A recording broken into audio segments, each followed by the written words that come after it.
LSAT score inflation is out of control. It used to be that having a 173 put you in the 99th percentile. Now you've got to get a 175 to be in the 99th percentile. And the top 14 law schools all have LSAT score medians of 170 or above, with Yale having a median of 175. I'll share with you today why this is happening and what you can do about it. For those who don't know me, my name is Steve Schwartz. I've been teaching the LSAT since 2005, and I personally increased my LSAT score from a 152 to a 175 on LSAT test day. And I have never seen so many students getting such high LSAT scores in my career over the past nearly 20 years of doing this. There are a number of reasons for this. One reason is the temporary LSAT Flex format at the beginning of the pandemic made it easier for students to study, made it easier for them to do well with a test that was only 3 sections where it had previously been 5 sections.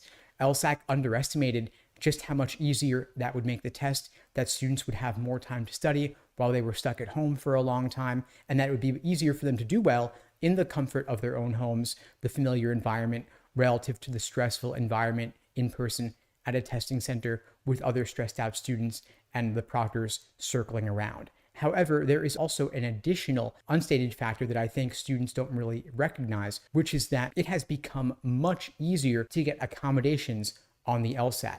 It used to be as a default policy, LSAC would say no to deserving students. Their default policy was no, you don't have sufficient documentation. No, your needs are not sufficient to warrant this. They got sued several times, including by the federal government under the Americans with Disabilities Act. They also got sued by blind test takers who contended that they were at an unfair disadvantage on the LSAT because they couldn't benefit from diagramming on logic games the way other test takers could. LSAC ultimately had to settle that lawsuit and agreed to create a new version of the test without the current logic game section. That became the new LSAT format we see going forward starting in August. That is the reason why logic games have been removed from the LSAT for everyone. That, of course, is just a side note. My point here is that the pendulum has now swung the other way. LSAC has gotten sued so many times for denying deserving test takers their accommodations like extra time, and now LSAC has swung the pendulum in the other direction and they're granting accommodations to virtually anyone who asks. It used to be they approved only 70% of requests for accommodations. Now they are approving 98% of requests for accommodations, which means basically anyone who asks for accommodations, as long as they follow the instructions, as long as they dot their I's and cross their T's, they get their note from a qualified professional like a doctor, psychiatrist, or psychologist. They're going to get what they're asking for. And so it used to be you had to fight tooth and nail just to get time and a half on the LSAT, increasing your timing from 35 minutes per section to 53 minutes per section. Now you can get double time or triple time or even more. I heard from a student who's getting 160 minutes per section on the LSAT, which is more than quadruple what others are getting with standard time. All you've got to do is ask. You can take the LSAT over 2 days rather than 1 day. You can get unlimited breaks. You can get to take the LSAT without the unscored extra section, the experimental section, if you want to. You've just got to ask. And if you initially get approved for time and a half and you say, you know what, I actually want more, you can go back and ask for more. You just need that doctor's note. And so when we look at why does Yale have an LSAT score median of a 175, which means half of the students going to Yale Law School got LSAT scores above 175. And so that means if you're thinking about what do I need to get into a top law school, especially if my GPA is below the median, you're going to want an LSAT score above the median. You'll be a so-called splitter candidate, which is totally fine. Law schools love splitters. They actually weigh LSAT scores more heavily than undergraduate GPA due to rampant grade inflation in undergrad. And of course, there's now LSAT score inflation as well. Your GPA is what it is at this point. You're probably done with undergrad or close to it, but your LSAT score, you still have plenty of room to improve it. The LSAT is offered 4 consecutive months this fall, August, September, October, or November. You could take any of those 4 and still apply to law school this cycle. Even taking the LSAT in January or February would not be too late.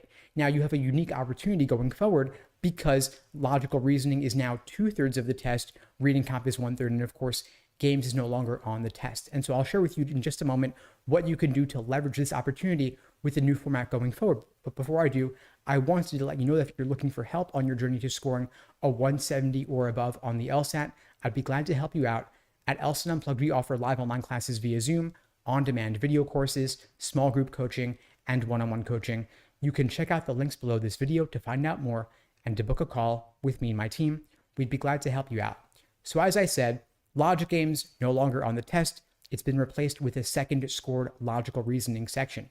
This is great news for anyone taking the LSAT going forward because it means you can narrow your focus. You can cut away 1/3 of the material you previously would have had to study if you were taking the LSAT even as recently as this past June. You can narrow your focus, double your attention to logical reasoning, learn those different question types, learn those methods of reasoning, and any gains you make in your understanding of logical reasoning will be doubled across those two sections.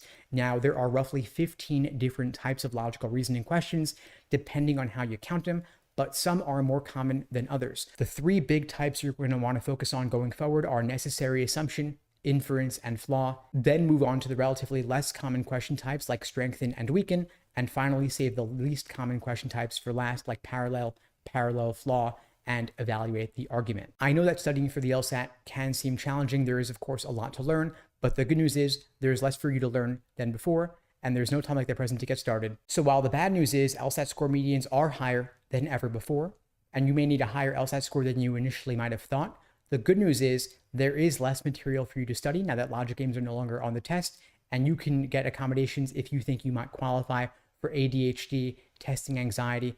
Talk to your doctor, talk to your psychiatrist, see if they think accommodations are warranted in your situation and apply sooner rather than later so you can get them when and if you need them.